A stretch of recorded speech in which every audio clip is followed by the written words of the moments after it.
별들의 매매리그 순위 보겠습니다. 1위는 조용구 전문가입니다. 47.58%의 수익률로 1위를 지키고 있습니다.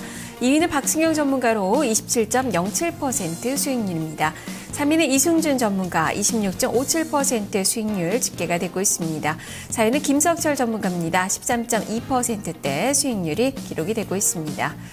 자, 이어서 5위에서 8위까지의 순위 보겠습니다. 5위는 이원용 전문가 10% 수익률 진입을 눈앞에 두고 있습니다. 김정수 전문가 7.28% 수익률, 송기현 전문가는 2.58%, 56% 수익률 집계가 되고 있고 이재호 전문가가 손실 구간입니다. 네, 이렇게 전문가들의 순위를 확인을 해봤는데요. 지금 3위권을 안정적으로 유지하고 있는 전문가가 있습니다. 이승준 전문가 만나보겠습니다. 전문가님 안녕하세요. 네, 안녕하세요. 네, 지금 이제 별들의 매매리그 이번 회차가 얼마 남지 않았어요. 순위는 네. 상당히 안정권이고 지금 수익률도 전일에 비해서 한 4%가량 증가되는 모습을 보여주고 있어서 더 기대가 많이 되는데요. 네. 자, 지난주 매매 어떠셨습니까? 지난주 매매 자체가 순조롭게는 이루어졌는데 예상했던 수익률 대비해가지고는 목표했던 수익률에는 좀 많이 못 미친 그런 수익을 좀 기록을 했기 때문에 좀 어려운 장세가 좀 이어지는 가운데 그래도 좀 맥은 짚어가면서 매매를 좀 했었다. 이 정도로 자평할 수 있을 것 같습니다. 네. 네. 자, 그러면 과연 어떤 종목을 또 매수를 하고 계시는지 종목을 보면서 얘기를 해보도록 하겠습니다. 네. 자, 이승준 전문가의 보유 현황입니다. 현재 이승준 전문가 보유하고 있는 종목은 8종목입니다. 한솔 PNS 12% 비중이 싣고 있고요. ST큐브 41% 비중입니다. 뉴인테, 에머슨 퍼시픽, 팀스 이렇게 보유를 하고 있습니다. 자, 이 밖에도 3종목을 더 가지고 있는데요. 솔리드 13% 비중입니다. 진매트릭스 1% 비중, 소량의 비중을 싣고 있고 H&H 8.22% 비중으로 9%대 수익률이 나고 있는 상황입니다. 자, 이렇게 8종목을 가지고 계시는데 이 중에서 한솔 PNS가 금요일 매수하신 종목이네요. 네. 닷새째 강세를 보여주고 있는데 음봉을 좀 형성을 해서 네. 추가적인 상승을 바라볼 수 있나라고 오늘 또 의미 좀 들기도 하는데요. 설명을 해주시죠. 네, 근데 이제 음봉이긴 한데 음봉도 이제 좀 우리가 나뉘어지는데. 네. 플러스 음봉이죠. 상승 네. 음봉이고 거기다 이제 거래가 굉장히 많이 터졌는데요. 일단 추가적인 상승에 대한 그 패턴 중에 좀 유의미한 그런 패턴이라고 생각이 돼가지고 오늘 종가에 한번 진입을 해봤는데요. 오늘 갭상승 여부가 좀 중요하지 않겠느냐 이렇게 판단하고 있습니다. 갭상승이 나와주지 않고 갭 하락 출발을 한다라고 하면은 반등을 이용해가지고 비중을 좀 줄인다든지 그렇게 추이를 한번 지켜보면서 매매를 할 생각을 가지고 있고요. 아무래도 지금 흐름이 조금 그 막판으로 치닫고 있기 때문에 조금 더 이제 탄력적인 종목을 매매를 하자라는 차원에서 일단 기술적인 관점에서 좀 접근을 했다라는 점 말씀드리겠습니다. 네, 오늘 개장 이후의 움직임이 상당히 좀 중요하겠네요. 네. 그리고 ST큐브가 비중이 상당히 높아요. 40%가 넘는데 이 종목은 어떤 관점이신가요? 간략하게 설명을 해주시죠. 네, ST큐브 같은 경우도 일단 오늘 그 주초의 흐름이 좀 중요하다라고 보는데요. 일단 주간 캔들이 일단 갭상승 출발을 좀 해야 되지 않겠느냐라고 보고 있고요. 주초에 조금 약한 흐름이 나온다라고 하더라도 주 중반 이후에 다시 한번 상승 흐름으로 좀 갈 가능성이 높지 않겠느냐. 지금 박스권 상단 쪽에서의 매물을 받아주는 모습 자체는 굉장히 긍정적인 흐름으로 가고 있다 이렇게 판단하고 있습니다. 네, 알겠습니다. 오늘 또 기대를 해보도록 하겠습니다. 자, 오늘 장에 대한 이야기 또 이야기 나눠보도록 하죠. 자, 오늘 장 체크포인트 3가지 화면을 통해서 알아보겠습니다. 하나, 코스피 1965포인트. 둘, 엔저피해주 단기 반등. 셋, 북핵 리스크 감소. 이렇게 3가지 체크포인트 중에서 먼저 첫 번째 코스피 1965포인트에 대해서 짚어보도록 하겠습니다.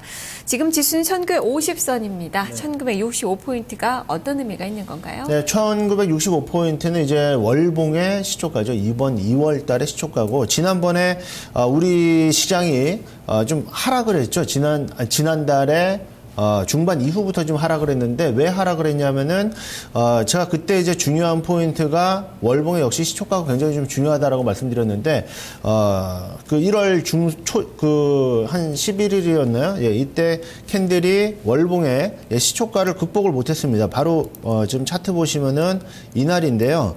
이날 이 자리를 굉장히 중요한 자리라고 말씀드렸는데 결국 극복을 못하면서 이렇게 밀려 내려왔거든요. 이런 부분들로 봤을 때는 이번에도 올라오게 될 때 월봉의 이제 시초가가 65포인트 가깝습니다. 64.75%, 5포인트거든요.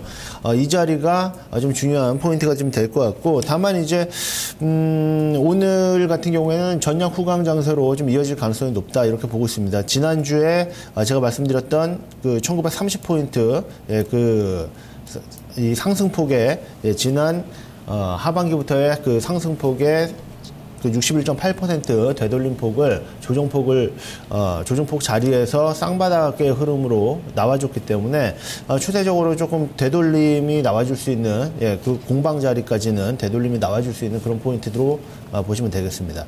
네, 일단은 1965포인트 1차적인 목표치로 좀 삼고 대응 전략을 세워봐야 되겠네요. 자, 두 번째 체크 포인트로 넘어가 보겠습니다. 엔저 피해주 단기 반등. 이번 주에 정말 엔저를 잡을 국제 공조가 이루어지는지 여부가 상당히 중요한 포인트가 될 텐데, 유로존 재무장관 회담이 이제 어제 있었고, 오늘 밤에 또 EU 재무장관 회담이 있고, 또 G20 회의도 이제 주말에 있고, 계속적으로 이렇게 엔화에 대한 이야기들이 나올 텐데, 어떻게 좀 엔화 약세가 좀 누그러지게 되는 걸까요? 아무래도 이제 그렇게 기대를 좀 해볼 수 있습니다. 일단, 중요한 일정을 제가 한번 준비를 해봤는데요.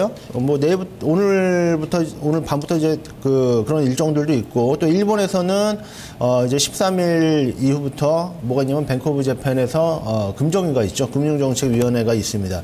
근데 이제 이번 금정위에서 추가적인 양적 통화 정책이라든지 이런 부분들이 나올 것이냐라는 관점에서 봤을 때 시장에서는 나오기 좀 어렵다 이렇게 보고 있습니다. 이런 부분들은 지난 이제 과거에도 그랬는데 이번 같은 경우도 3월달 초반에 이제 시리카와 총재가 이제 그 총재 및 이제 부총재들이 임기가 거의 부총재들의 임기가 완료가 되고 총재 같은 경우도 부총재들 임기 완료 시점에 맞춰가지고 조기 이제 사퇴를 할 것으로 예상이 좀 되거든요. 이렇게 된다라고 하면은 그 전에도 보면은 이게 그 총재들이 사퇴하기 전에 임기 말에는 이런 통화 정책의 변화가 없었다는 점을 금융정책에 변화가 없었다는 점을 봐가지고는 이번에도 이런 쪽에선 별일 없을 것이다 이렇게 좀 보여지고 재무장관 회의 같은 경우에는 그러니까 G10 같은 경우에는 역시 이제 독일 같은 경우가 우리나라 못지않게 일본의 엔화 약세 정책의 피해를 좀 보고 있기 때문에 좀 강력한 발언들이 좀 이어지지 않겠느냐. 구속력을 갖는 발언 자체는 좀 그런 어떤 안이 나오기는 좀 어렵겠지만 이런 이벤트들을 앞두고서는 엔화가 약세를 꾸준하게 이어가기는 좀 어려울 것이다. 이번 주 같은 경우는 좀 주춤할 가능성이 좀 높다라는 관점에서 이번 주들은 거기에 대한 그 기대감이 좀 반영이 돼가지고 엔화 약세주들의 피해주들의 좀 단기 반등이 나와줄 수 있는 주간으로 좀 보시면 되겠습니다. 네, 사실 독일은 엔화 약세 즐기고 있는 편이 있고요. 네. 프랑스가 조금 더 입장차가 좀 더 강한 그 상황이긴 한데 어쨌든 이 엔화 약세에 따른 이런 대응책이 주요 의제로 좀 얘기가 좀 될 것 같아서 이런 부분들이 얼마나 엔화의 약세를 누그러뜨릴 수 있을지 시장에서는 좀 미지수라는 얘기들도 나오고 있는데 어쨌든 기대는 좀 해봐야 될지 않을까 좀 싶네요. 자, 세 번째 체크 포인트로 넘어가 보겠습니다. 세 번째 체크 포인트입니다. 북핵 리스크 감소. 이 북핵 리스크는 우리가 계속적으로 좀 다뤄야 되는 또 이슈가 아닌가 싶은데 또 새벽에 북한에서 앞으로도 장거리 로켓 발사를 지속할 것이다라는 통보가 또 나왔어요. 이런 뉴스가 또 장식을 하고 있는데요. 과연 리스크가 좀 감소가 되는 걸까요? 일단 그 리스크 감소의 시그널이 좀 지난주 말부터 좀 나오기 시작했습니다. 그러니까 지난주 같은 경우도 제가 별들의 매매리그 수익을 좀 끌어올렸던 것이 이제 대북 관련주들의 그 중에서 이제 재룡 산업이 좀 수익을 많이 줬기 때문에 좋아졌는데 역시 이제 그 종목별로도 우리가 좀 접근을 해볼 수가 있습니다. 방산주들이 단기 이제 고점을 찍을 시점이면은 의뢰 이런 뉴스들이 좀 나오기 마련인데요. 이제 주말 동안 나온 뉴스를 하나 좀 보게 되면은 북한의 이제 통일신보죠. 예, 그 북한의 주간지인데 여기서 핵실험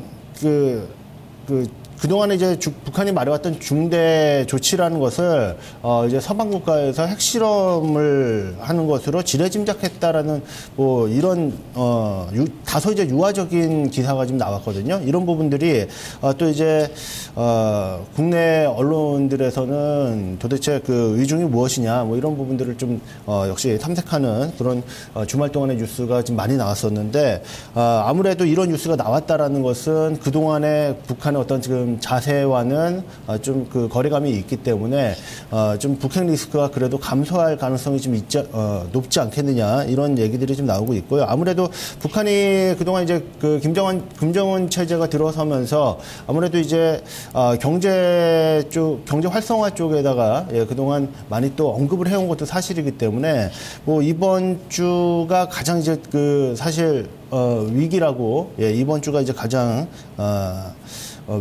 북핵 실험이 나올 가능성이 좀 높은 주간이다라고 당초 예상이 좀 지배적이었는데 이제 여러 가지 좀 시각들이 좀 나오는 것 같습니다. 이런 부분들을 고려해서 한번 같이 좀 보실 필요가 있다 이렇게 보고 있습니다.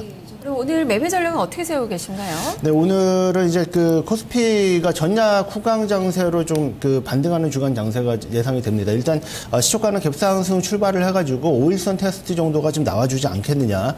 그리고 5일선 테스트를 한다라고 하면은 지난번에 5일선 테스트 나올 때마다 지난 달 중반 이후부터 계속 실패를 했는데 이번에 한 3번째 정도가 되기 때문에 이번에는 안착을 해서 상승하는 분위기가 좀 될 것 같고요. 그런 가운데 이제 앞서 말씀드렸던 뭐 수출주 위주 그리고 주가가 좀 반등이 나온다라고 하면 역시 이제 증권주가 괜찮을 것 같고요. 자동차 부품주 같은 경우가 또 제가 관심을 많이 가지고 있는 그런 섹터가 되겠습니다. 네, 그렇다면 종목으로 좀 보죠. 오늘 매수를 고려하고 계신 그 종목이 있다면 들려주시죠. 네, 일단 삼성증권이 제가 증권주 중에는 좀 수급 여건이라든지 지금 기술적인 위치가 좀 가장 좋다라고 해가지고 21선 밑에 쪽에서 지금 양봉 2개를 그렸는데요. 뭐 현재 구간대에서 21선을 다시 한번 돌파하는 흐름이 오늘 좀 나와줄 것으로 기대가 됩니다. 그리고 자동차 부품주 중에서 가장 제가 기술적으로 좀 괜찮은 위치, 부담도 없고 지금 한번 진입을 해볼 만한 위치에 있는 종목이 화신이라고 좀 생각이 됩니다. 이 종목 최근에 기관이라든지 외국인 수급이라든지 이런 부분들 좀 괜찮기 때문에 어제 종가 지난 금요일 종가 아래쪽에서는 한번 진입이 가능한 종목으로 그렇게 보여집니다. 네, 알겠습니다. 말씀 잘 들었습니다. 네, 고맙습니다. 네, 이렇게 이승준 전문가의 매매 전략 확인을 해봤습니다. 이어서 오늘장 주요 일정 김미영 기자가 전해드립니다.